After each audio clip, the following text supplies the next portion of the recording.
Our next discussant is Maureen Merrigan from Texas A&M University. Maureen's presentation is about the armament that Warwick carried on board that we discovered, the weapons of the Warwick. Thank you. So the purpose of this paper is to discuss the weaponry and associated finds found on the Warwick between 2010 and the 2012 seasons. Wow, I have two computers, so give me a moment. Just to give you a little history, I know you guys have seen a lot of these photos before, but as a reminder, the Warwick sank in a hurricane in 1619, and the crew was aware of the fact that this hurricane was coming, so they took the time to remove almost all of the cargo, and they secured all of the guns on the deck. They tied them down real tight so that when the ship did sink and Nathaniel Butler went out to salvage them in 1620, he went after the guns. He was only able to raise 3 of them because they were tied so tightly he couldn't get them off of the shipwreck. So in 1621, he waited a year, hoped they would loosen up, and he was able to get another 5. We're not sure how many guns were on the ship, but we've got a little bit of an estimate. Those guns were used to fortify the Southampton fort, which you've already seen a good amount of, so I'll just show you a picture of it.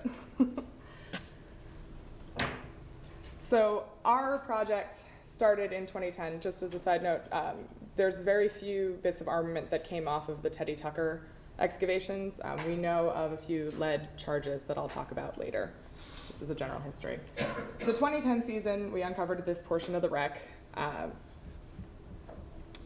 And the first season of the excavation didn't really produce a lot of artifacts, pretty much partially, about 68 for the whole season.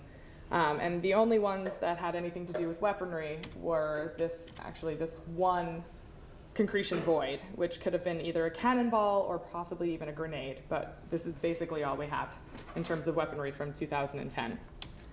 In 2011, we expanded towards the bow with the ship structure, and we found a ton of artifacts. This is the most artifact-heavy season that we've had for the project. We had 450 artifacts during the 8-week season. Most of these were wood samples, and a few other ceramic bits and coal were the biggest things. You'll hear about this at the next presentation.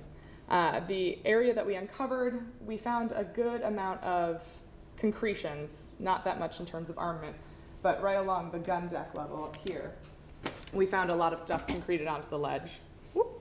In total, we found 17 pieces of lead shot that were about 8 to 10 millimeters, and 4 pieces of lead shot that were 15 to 19.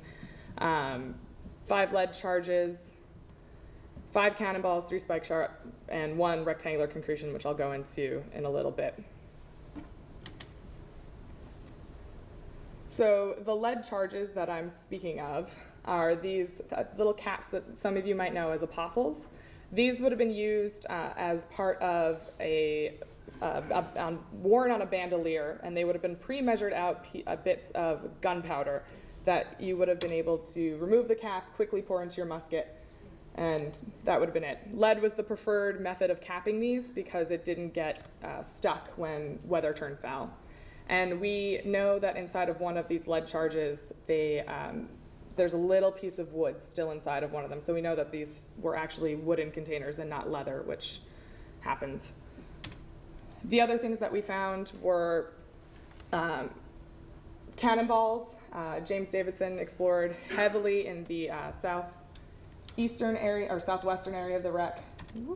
Down in the bottom here. Off-site, we didn't actually have a lot of stuff found on the wreck in terms of weaponry, and we had a lot of independent cannonballs. Some of our stuff comes up in these giant concretions, but for this season, for the most part, we had 5 cannonballs that were found on their own, probably not stored as one unit or in a bag of some kind.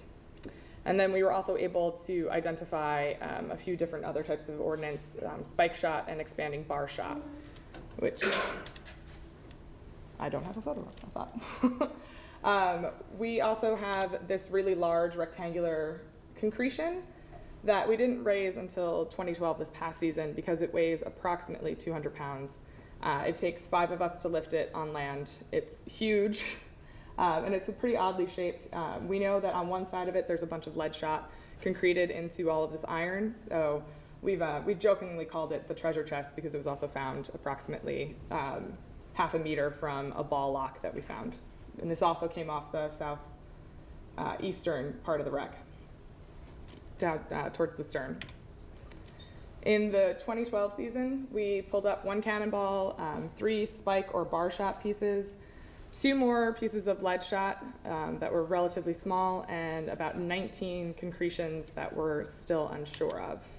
And this is just a shot that you can see some of the concretions we have along the gun deck. It looks like this is where a lot of stuff rolled when the ship sank. You can see here in this photo, it's a little clearer. These are actually pieces of spike shot that we can easily identify from the concretions. And then this is an expanding bar shot. This is a lead cap here, and this little square bit right in here would have been where a piece of wrought iron would have been attached so that it would spin out of the cannon and take down rigging. And this is one of our conserved cannonballs. So this final season of excavation, we did a lot more survey down in this region with the metal detecting because we kind of exhausted the stern side. And James actually was able to find our most exciting and largest find for us, which was our cannon. And we raised the cannon. It weighs approximately 1,500 pounds, we think. We didn't actually weigh it when we pulled it up, but it's been preliminarily identified as a saker. And a saker was usually about 1,500 pounds, depending on who you talk to in terms of the Tower of London armories. But it would have shot 3.5 to 4 inch ordnance, which, and they would have each shot would have weighed 5 to 6 pounds. And a saker was an extremely popular gun for the English in the 16th and 17th century. So we're hoping that once we've gotten it deconcreted and we find some founders or maker's marks, we'll be able to narrow it down a little more than what we have right now. Hopefully provide more of a precise date and maybe supplement Nigel's dating of the shipwreck with it. As of right now, all of the large ordnance that we've found on the ship, the spike shot, the expanding bar shot, and the cannonballs, all fit saker. So what we've deconcreted at this point. So in combination with our gun and the 8 recovered by Nathaniel Butler, and Teddy Tucker in personal communication has said that anywhere between 2 and 5 guns were removed from the site. We know 2 were possibly moved off site. We don't know where he put them in the harbor. If he did move them, we haven't been able to confirm any of this. But as of right now, with all of that, we have 11 to 14 cannon that were on the ship, which would have been about what we expect. 14 to 16 is what you would probably see on a ship of this size. Whoop. And this is just a little more information. So it's got an 8.5 centimeter bore, which fits the 3.5 inch to 4 inch ordnance. And it's a nice little rendering of it in Rhino that Piotr did. And we're really excited to get this conserved just because it'll give us a lot more information about the shipwreck. So total, we have about 41 pieces of armament from the shipwreck. This is a very small amount when you consider what some of the other shipwrecks in Bermuda and what other shipwrecks of this time had. If you compare this, you can't even compare it to Mary Rose in terms of the amount of weaponry and cannon and things that they found on those wrecks. Basically, we have to keep in mind that this ship was very well prepared for the storm. Everything was cleared from the decks, everything was cleared from the cargo hold, and it was in 22 to 25 feet of water for 400 years, which meant this was picked over. You know, we've people come by and snorkel and dive onto the site. So it's very accessible. So everything was picked over. The only things that we found would have been immediately buried in the initial sinking of the ship. So the stuff that was found off-site or the stuff that had rolled onto the gun decks and were probably concreted. We had to chisel them out, so they were concreted so badly that salvors probably wouldn't have been able to take it. Just to give you an example, Sea Venture had 4,720 pieces of lead shot that they found, and every piece of ordnance had been thrown overboard on that shipwreck, and it was also in relatively shallow water, and it was also salvaged extensively. We have 21 pieces of lead shot, so that we know of right now. So it's a bit tough to make a lot of analysis from what we have. We know that in comparison to the rest of our artifact collection, we have a lot more armament than we would have expected to find. We would have expected to find more ceramics, more things that wouldn't have been as useful to either colonizers coming to Virginia or even just living on the island of Bermuda at this time. So we had the question of whether or not Butler was a privateer. And we know from historical evidence that he had his hand in a lot of pies, and he was definitely a privateer. And the question was if Warwick, our shipwreck, was in fact a privateering ship, if that was its intention.